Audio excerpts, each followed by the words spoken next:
Good day kapadyak! Sa video natin ngayon, checkin natin itong Tourney TX calipers ng Shimano. O tara! Kung bago ka lang sa channel ko, huwag kalimutan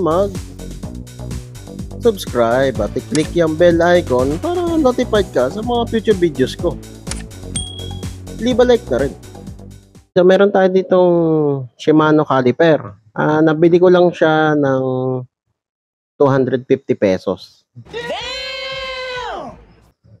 Kasi second hand lang siya. Yung nagbebenta, nagre-rush daw siya. So, binili ko na. Baka maunahan pa eh. Okay, so hindi ko na paikot-ikutin tong video na to. Itong Shimano caliper na tong mechanical na to, isa to sa the best na mechanical caliper na ginawa ng Shimano. Itong caliper na to guys, sobrang solid nito. Sakto may nagbenta ng sobrang mura. Pag brand new naman to guys, ang price range niya ay nasa 800 to 1,200.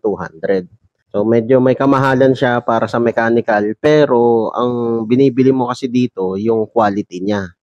Model niya ay BR TX805. So meron pa tong isang version na kamukha niya, yung BR M375. Yun naman ay under sa Altus M2000 series. Ito naman ay under sa TX800 series.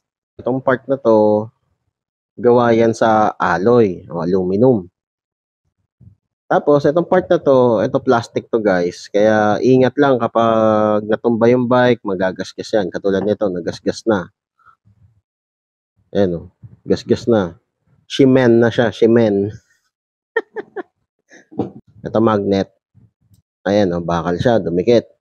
Pero dito sa part na to, hindi siya didikit kasi ano siya, alloy o aluminum. Ayan. So ito syempre bakal yan, bolt. Ito bakal din yung bolt. Itong lever arm niya, bakal din siya. Halo siya ng bakal saka alloy. Malupit dito, ang brake pad niya ay kaparehas ng sa MT200. Yan, square pad. Ito yung model ng brake pad niya. BO3S resin pad. Ang adjustment naman niya, parehas din sa mga mechanical brake set. Meron ditong adjustment sa inner pad. Ayan, parang spring-loaded yung bolt niya. Dito naman sa spring ng lever arm, malambot siya saka smooth. Dati may nagsabi sa akin, mas maganda daw yung dual piston na mechanical. Okay, nagsubok din ako noon, kaso hindi ko siya nagustuhan. Mas gusto ko pa rin yung single piston kasi mas simple yung mechanism niya, mas madali siya i-adjust. Tapos, kapag medyo manipis na yung brake pad dito sa may piston, tapos dito sa harap, manipis na rin, pwede mong i-swap-swap yung brake pad kung talagang nagtitipid ka. Sa dual piston na mechanical kasi, sabay yung brake pad na umiipit sa rotor. So, pag pudpud nila, sabay din. Okay, sa bigat naman niya guys, ang isang caliper ay 220 grams. Yan. Medyo mabigat siya ng konti. So, 220 grams, kung pares sila, halos kalahating kilo din sila. Silang dalawa. Pwede na rin. Okay lang. Sa mga newbie dyan na gusto mag-upgrade ng mechanical brake set, ito na lang kunin nyo guys, yung Tourney TX. Medyo may kamahalan lang, nasa 800 to 1K. Yung binibili mo kasi dito, yung quality niya. Saka mas maganda yung braking power nito kaysa sa mga Ragu-Ragusa. Yan.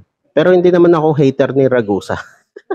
Gumagamit naman ako nun. Pero kung i-compare natin yung lakas niya, mas malakas yung piga nito kaysa dun sa piga ng Ragusa. Ito matagal na to eh. Pero hindi pa rin nalalaos, di ba? Meron pa rin. Kaya dito ko na lang, ito na lang upgrade mo. Pero kung may budget ka na sa hydraulic, edi mag-hydraulic ka na lang. Ayun guys, ang Tourney TX. Yun lang yung masasabi ko. Pasensya na, hindi ko siya makakabit sa bike kasi madami pa akong gagawin doon. So, yun lang. Ayos! O kapadyak, kung na-enjoy mo itong mga video ko, leave a like at i-share mo na rin sa mga tropa pips mo. Makakatulong ito sa channel. Kung gusto mo pa manood ng ibang video, ito, meron pa tayo. Hindi tayo nauubusan. Ayan, katulad nito, saka ito. Oh, nood ka na. Madami pa tayong mga video na i-upload. Kaya, mag-subscribe at i-click yung bell icon para notified ka sa mga future videos ko. Maraming salamat. See you next time.